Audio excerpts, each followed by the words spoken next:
While the majority of Republicans continue to rally behind Green, some are distancing themselves from the party's agenda. News 13's Taylor Young speaks with a local political expert about the impact of the divide among the GOP party and what it could have in Congress. While expelling a Congress member from their committee duties is not new, WCU political science professor Chris Cooper says the 11 Republicans who voted to remove her have set a precedent moving forward. If I was on a committee, I'd be wasting my time because my conservative values wouldn't be heard. Representative Marjorie Taylor Greene exiled from committee duties just 1 month after taking office. Since the early 1900s, we've talked about the power of Congress being in committees. And so stripping of committee assignments is rarely used, but is incredibly effective if you are trying to reduce the power of a member of Congress. 11 Republicans voting for Greene to lose her committee assignments. Cooper says that number seems to represent the small group of GOP members distancing themselves from the Trump wing of the Republican Party. And there is clear division within the party. No, 11 is not a huge number.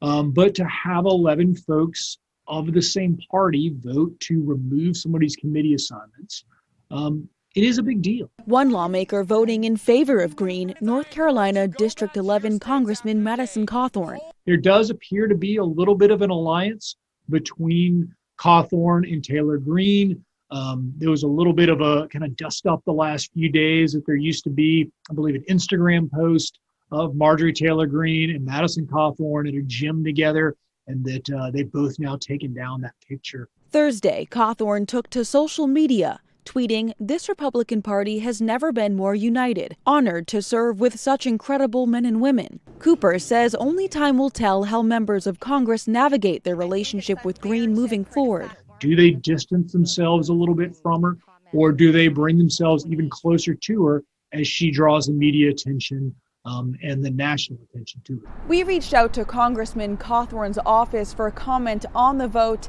We were told he was not available to talk today. Reporting in Asheville, Taylor Young, News 13. Good morning, I'm Katie Killen. Local families struggling because of the pandemic are getting a boost from local farmers. Yesterday at Trinity Baptist Church, workers and volunteers with Hearts with Hands helped with the Farmers to Families Food Box program. It's the same program in Mills River highlighted last year with a visit from former President Donald Trump. A nonprofit is working with the homeless to provide permanent housing for them. Homeward Bound says it plans to renovate the Days Inn Hotel on Tunnel Road into 85 apartments. A new North Carolina bill would defer liquor permit renewal fees for bar owners. Many bar owners have been struggling because of pandemic restrictions. Mountain Republican lawmaker Tim Moffitt says the ABC chairman agreed not to revoke the permits until 90 days after the governor's emergency orders expire. He's also agreed to reinstate the permits that were recently revoked. Now here's meteorologist Ingrid Alstead with your Skywatch forecast.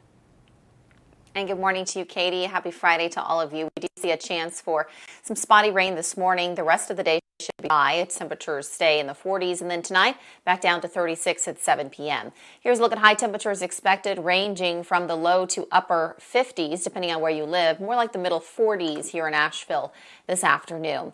Next, weather maker, late Saturday into Sunday, we'll see a wintry mix of sleet and snow. The snow will stick and roads could be covered even below 3,500 feet. Temperatures Saturday and Sunday afternoon will be warm enough that some of that snow will melt by Sunday afternoon and warming back up to the 50s through early next week. Here's your Asheville 7-day forecast. Have a wonderful weekend.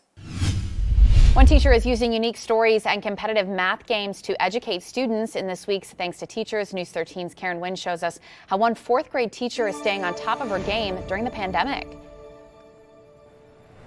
Jack Rabbit Jones on keyboard laid down smooth chords. It's a story about a little boy wanting to be part of his grandfather's blues band. Students in Kristen Hopper's fourth grade classroom at Forest Hunt Elementary School listen intently. Pulling in books to help kids see themselves in what they read, to make connections so that they feel like they're a part of what they're doing. Hopper has been a teacher at Forest Hunt for 11 years, the last 3 in 4th grade. If your team gets the question right, then you get to pick a number. In addition to reading, she also had her students playing a fun competitive math game to make equivalent fractions a little more appealing. Miss Hopper does sometimes she makes the work like fun and easy.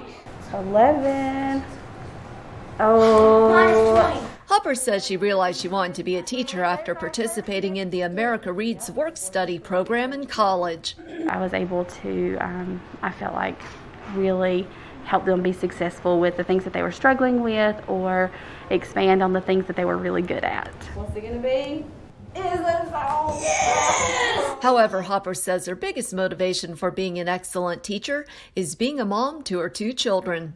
Every day, I go into asking, am I being the kind of teacher that I would want my own kids to have? In Forest City, I'm Karen Wynn, News 13.